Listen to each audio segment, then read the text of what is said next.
အားလုံးပဲမင်္ဂလာပါခင်ဗျကိုစုလကောခေါ်ရတဲ့အခုဒီတစ်ပုတ်မှာတော့ကျွန်တော်egoပေါ့နော်egoအပယ်အစလေးတွေကို a ရဲ့ဖွဲ့စည်းပုံလေးတွေကိုကျွန်တော် k လို့ခေါ်ပြီးတော့ဘယ်လိုခေါ်လဲဆိုတာပြောပြပေးသွားမှာပေါ့နော်ကဲအခုလိုပဲဝါကညောဒီတော့နာကင်းနေတတ်တဲ့ဒီတော့မနော်ဝါကညောချစ်ချင်းနိုင်လူဒီတော့တတ်တဲ့မောကရတတ်တဲ့ဒီလောမှာလဲနေတော့ဒီတော့သိညာကောတည်တယ်နော်မသိတဲ့လူတွေလည်းသိသွားပါပေါ့နော်ကျွန်တော်လည်းသိတယ်လို့ပြောင်းမြောက်ဝင်တာပါဟုတ်ကဲ့အယူဥစိုးအနေနဲ့ကျွန်တော် A ကိုကြည့်လို့အယူဥစိုးခေါ်ကြည့်ရမှာနော် A ကို he လွယ်လေးပါ A ကိုကြည့်လို့ဆိုရင် he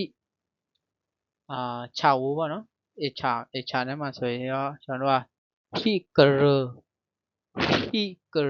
ဒါပေမဲ့ဒီမှာ row လို့ရေးထားတာပေါ့နော်ဒါပေမဲ့ဖတ်နေချိန်မှာတော့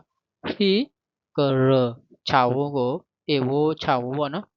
အဲ့ဒါဆိုရင် he girl A ဆိုရင် he 6ဝကို he girl လို့ခေါ်ပါတယ်ခင်ဗျာ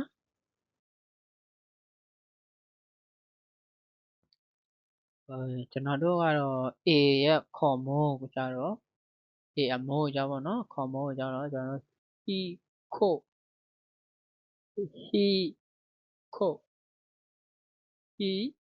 ်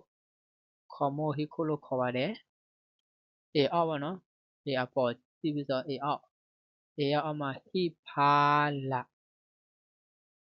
ဒီလိုမျိုးခေါ်ပါတယ် A အောက်ကို he ဖာလာလို့ခေါ်ပါတယ်ခင်ဗျာ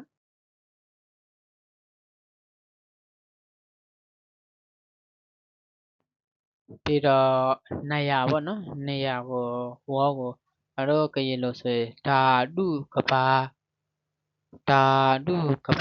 ဟိကဘာလို့လည်းခေါ်လို့ရတာပေါ့နော်ဒါမဲ့ဓာတုကဘာနေရာကိုဓာတုကဘာကြပြုတ်ကိုကြတော့ဟိဒါကြပြုတ်ကိုဟိဒါလို့ခေါ်ပါတယ်ခင်ဗျာအခါကိုကြည့်လို့ခေါ်မယ်ဆိုရင်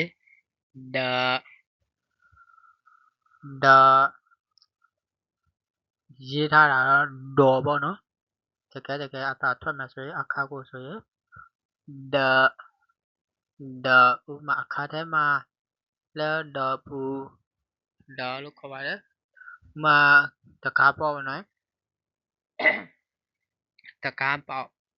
ကတိပေါ့မဟုတ်ဘူးနော်တကားပေါ့အဲ့တကားဖြစ်တကားပေါ့ဖြစ်ကျွန်တော်တို့ကကြည့်လို့ဆိုရင်ပက်တရောတကားပေါ့ကိုကတိပေါ့ကိုပက်တရောလို့ခေါ်ပါတယ်လေကန်းကိုကြည့်လို့ခေါ်မယ်ဆိုရင်တော့ဟောလိုလေကားကိုကြည့်လို့ဟောလို့ခေါ်ပါတယ်လေကားရဲ့အထစ်လေးတွေလေကားထစ်လေးတွေဆိုရင်ဘယ်လိုခေါ်မလဲဆိုရင်ဟောသွ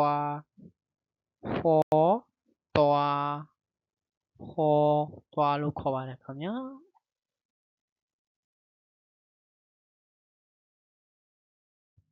ဒါကတော့ A တဲပေါ့နော် A ရဲ့တဲတယ်ပြီးလာမြင်နဲ့လှုပ်ထားတာပဲဘာနဲ့လှုပ်ထားပဲ A တဲဆိုရင်ကျွန်တော်တို့ကကြည့်လို့ဆိုရင်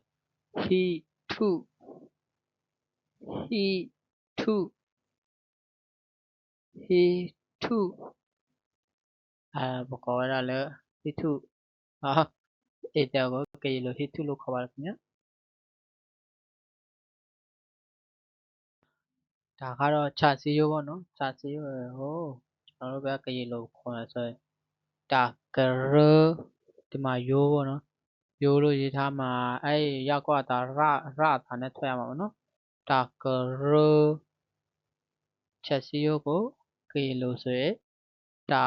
ကရ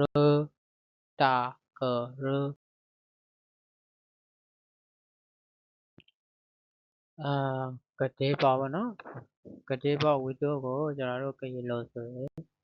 ကလီနူပူအများပြခုနောက်ပဲတော့ခေါ်ကြတာက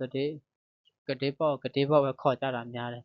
ကလေးနေဘူးလို့အခေါ်နဲသွားပြီပေါ့နော်ဒါပေမဲ့အယူတော့ကလေးနေဘူးလို့ခေါ်ပါတယ်ကရင်လို့ဆိုရတော့နော်ကတိဘကိုကလေးနေဘူးလို့ခေါ်ပါတယ်ခင်ဗျာ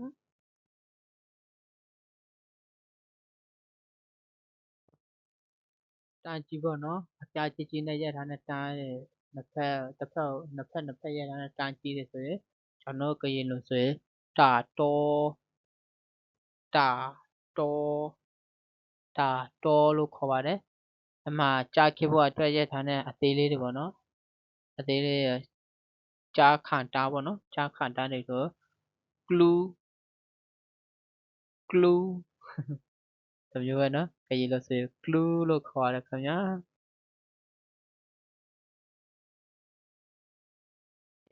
အေရဲ့အစစ်အနောက်မှာပေါ့နော်အေရဲ့အစစ်အနောက်မှာပြင်းတဲ့အလယ်တိုင်းကိုကျွန်တော်တို့ကရင်လို့ဆိုတတော်ကျိုးလို့ခေါ်ပါလေဥပမာတုတ်ဖြစ်ဖက်ဖြစ်မိုးရမယ်အတားသေးလေးမှာမိုးခါတန်းလေးဆိုရင်ကျွန်တော်တို့ကမိုးခါတန်းလေးဆိုရင်မဲ့လူလို့လို့ယူရမယ်နော်ဒီမှာလူလို့ရေးပြတာဒါပေမဲ့ထွက်လူလို့ထွက်ရပါတယ်မဲ့လူလို့ထွက်ပါတယ်ခင်ဗျာအဲ့လိုမျိုးဟိုမှာလစ်ပြတယ်ကြတော့ကြောက်ကော်ပေးပေါ့နော်ဒါပေမဲ့ဒီမှာနှစ်ခုပဲပြထားမယ်နော်အပတ်1အနေနဲ့တော့ဒီလောက်ပဲပေါ့နော်အားလုံးကျေးဇူးတင်ပါတယ်တပ်ပြီးသွားတယ်အပတ်1အနေနဲ့ဒီလောက်ပါပဲနော်တခုခုသိချင်တာရှိတော့ comment လေးမှာမင်းလို့ရတာပေါ့နော်ဂျာနဲ့လူလည်းသိရတော့လက်ဆက်ပြကူညီပါမကျတကောလတာဒီတော့နော်မချပါခေခေါ်တယ်တတာ